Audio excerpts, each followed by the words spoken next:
But I mean, like, this is what you signed up for.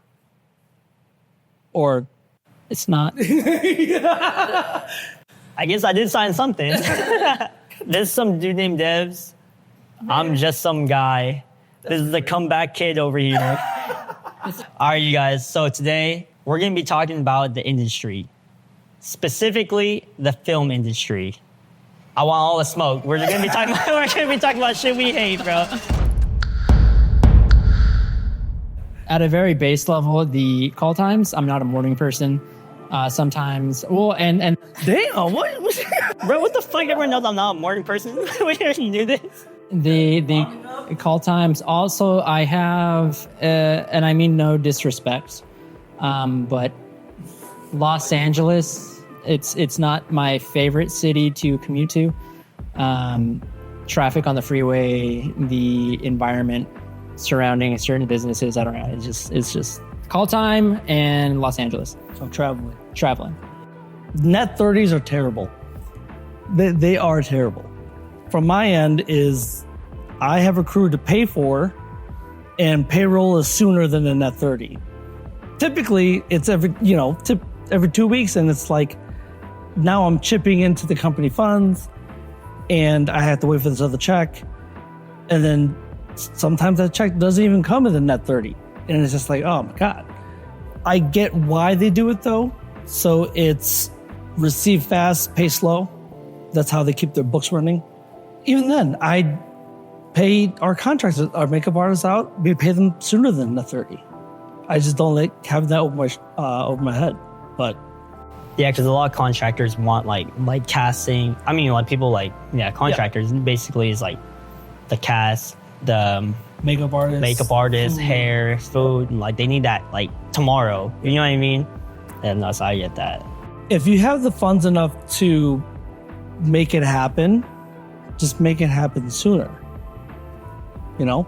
So ideally, do you think that being hired on like in the beginning as like a freelance or like, I guess contractor is the better way to go? Yep. Instead of being on like being on a team, or being on a team, maybe being on a contract. A company? Yeah. So a company compared to a full-time freelancer.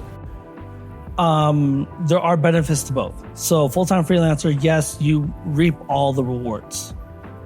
But then reaping all the rewards mean you're taking all the risks. So there's not much to fall back on. You're constantly trying to look for more work. It's a lot more stress. Being on a team, it's more delegated. I mean, it's what you're talking about, right? You're a business owner. Yeah. You have a team to delegate. And before you came into my life, I was freelance full-time for 3 years. And there are definitely perks to being freelance. I mean, making your own schedule, scheduling your own clients, handling your own money, only having to worry about yourself.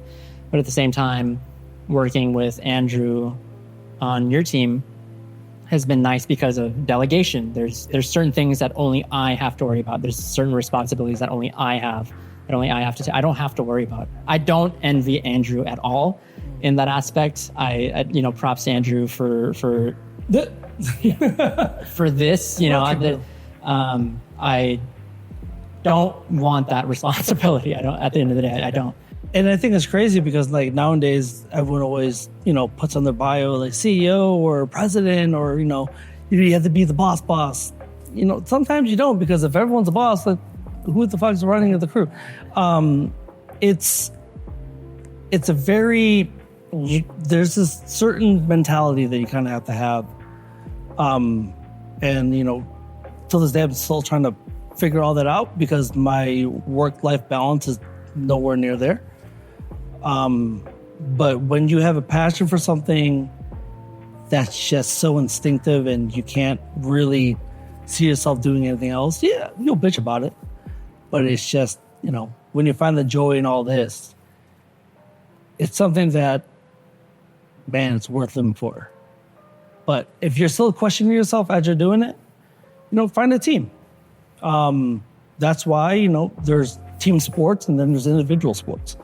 So, and man, I've been in both, and the joy you have winning the championship with a team is unreal, absolutely unreal. And, you know, when we have a team like this, all we want to do is, you know, build each other up and win together. I think we can all agree that at the end of the day, 9 to 5 is kind of BS. Yeah. At least in today's, with the way things operate in corporate world today, it's kind of BS. It's not, to me, it felt like I was wasting my time. Yeah. It felt like I was wasting my time. It felt like I was trapped. It felt like I didn't have time to enjoy the things that I really enjoy. It sucks the life out of you. So if you have the opportunity to be freelance, if you have a skill or a trade that you can sell to people, try it. If you have the opportunity to become a part of a team, to sell or use that skill, try it, do it. Just know this, in the film industry, every time you watch a movie, a TV show, watch the end of that show. Look at that list of credits. It's not just one person, it's not just those directors. It's a whole team to make one thing happen. All the way to the top, to the PAs down to the bottom, none of that would have happened without that team. So, like, you got to find your home. It's what it is. So, I guess for me, the one thing I really don't like about the industry, and like, I've been pretty vocal about this, is like the one thing I don't like meeting people. Say it. No, wait, hold on.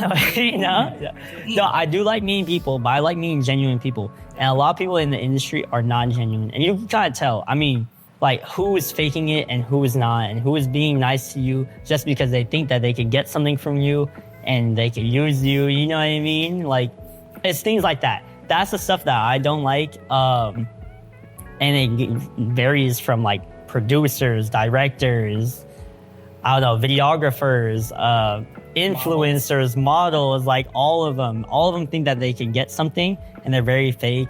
I think that it's very unrealistic too, that the life that they portray and the life that they're showing you, and like, you know, like that whole like flexing culture of like, oh, well, I did this and I worked with whoever and I did that.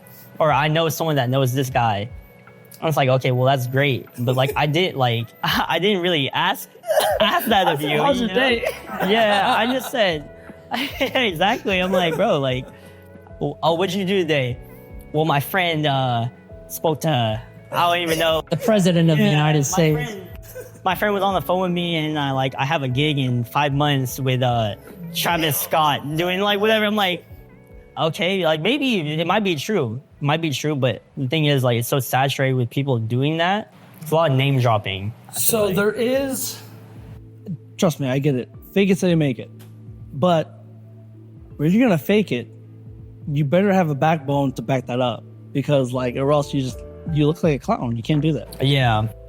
Because especially nowadays, they can fact check you like in a second. The minute you exchange IGs, phone numbers, like you're donezo. Just be true to yourself, I guess. No, I agree with you. Can't say that I wasn't that one person at one time. Well, I mean, like you said, like you have to do it. You know what I mean? Almost in a way, it is networking, right? Because no one's gonna take you seriously if you don't have something serious to back it up. But the thing is, like, they can't be your whole personality. Yeah, that shouldn't be the first thing you say to us. Especially, okay, so Jake's our producer, and when we're, for instance, even casting or location scouting, all that, like him having to hear that, and then you're trying to pitch something, probably not gonna hit you back up. You know what I'm saying? Like, yeah. It's kind of frowned upon. Yeah. To add on that, I mean, I feel like in the industry, a personality that is positive, genuine, innovative, gets you much farther. It builds roots in the clients that you're working for. When you think of somebody, when you're trying to hire somebody, who can we use for this shoot? Who can we cast for this? Who can we rely on? They're going to think back to the person who made the day or the job the easiest for them. Somebody who knew their craft, somebody who was easy to work with, somebody who impacted them in a positive way. Those are the people that get the callbacks, the second job, the third job, the people that you develop relationships with. Sure, you can sell yourself for one shoot with a fake, disingenuous, I know this person, I've done this before. But it's going to show. It's going to show, and then you're not going to get that recurring work again in the future. Eventually, people are going to see the scope of your work, and they're going to know, like, no, you really didn't do that. Or, like, you don't, you're not tied to that. Like, because otherwise, I don't know. I mean, yeah, but that's what I'm saying is like, I feel like my response was so surface level. Yeah, I fucking hate waking up early. no, I fucking hate that shit too. When I first got here, it was mind-blowing to me how people just didn't move. So like in Chicago, like it was very, get the fuck out of my way, I've got to be somewhere. And when I moved here, people were just kind of hanging out. I got so irritated, oh my gosh. And then, I don't know. I'd rather get things done. Think about this. Knock it out early, right? Think of it as a workout. Knock it out early, the rest of the day is yours, right? So that's just my mentality. But I feel like as a business owner, you have that hustler like mentality. You know what I mean? Yeah. And I feel like a lot of the people who are like influencers, like models, producers, or whatever. Yeah. Like they come from like a mentality where it's like, well, let me portray this first, and then like we'll see what comes from it. The ones that portray it and actually do it are the ones typically that are on top. Because like if the model that wakes up and is ready to go, especially if they're on set and they're fucking ready to go, hell yeah, we'll remember them.